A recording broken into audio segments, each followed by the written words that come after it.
are some of the phrases and statements you should avoid when you're talking about financial product or some particular shares in public, in particular in social media account, in TikTok, Instagram, or YouTube? I'm talking about this because recently I've read the ASIC media release, link is included in description below, that is published in March 2022. After reading that media release, I have to take down a lot of videos from this channel from what used to be 155 published video down to 38 videos that I believe still comply with the law, because the penalties are pretty serious, such as 5 years jail and or $1 million of fines. So let's start with some of the phrases that ASIC has given out as an example. First one is that I'm going to share with you 5 stocks that you should buy and hold as a long-term stock and it will do well. This statement is obviously misleading because all investment involves risk and past performance is not a good indicator of the future performance. So definitely we cannot say future performance is a guarantee.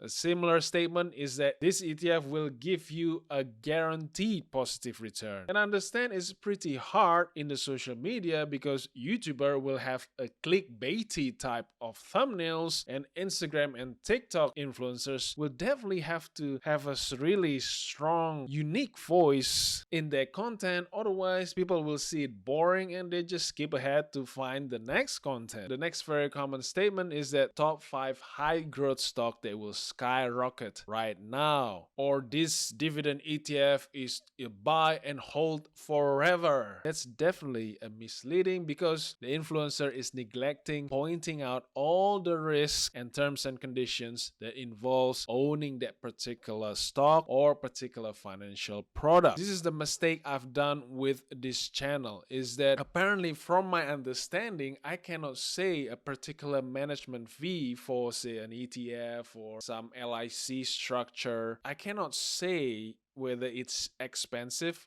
or cheap, even though I say it is not financial advice or opinion.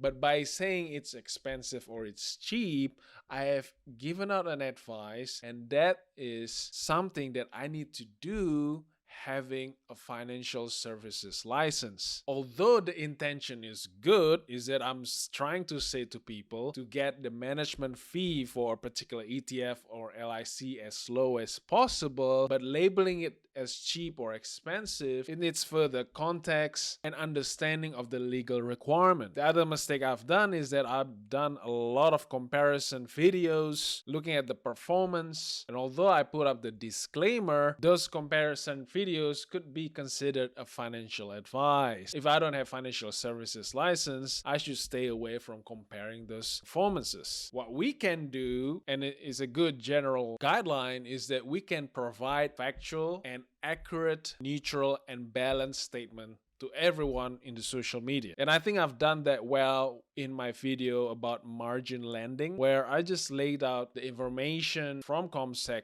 about margin loan, and I don't say it is a good or is it suitable for you. I pretty much just a mediator, bring out the factual information to you in which you will reach a same conclusion if you go to the website yourself. Factual information such as if you buy shares, you are participating in the company's earnings. You can say that because that's a fact. But you cannot say that, oh, you should buy these shares and it will give you this so and so percentage of dividend yield without really laying out the risk to the viewers. So yeah, that's what I've learned, guys. And if you have comments and inputs in regards to this, you'll see the content that I publish from this channel changes quite a bit, but really we have to follow the law. And if any social media influencer wanting to give financial advice, then you should get a financial services license.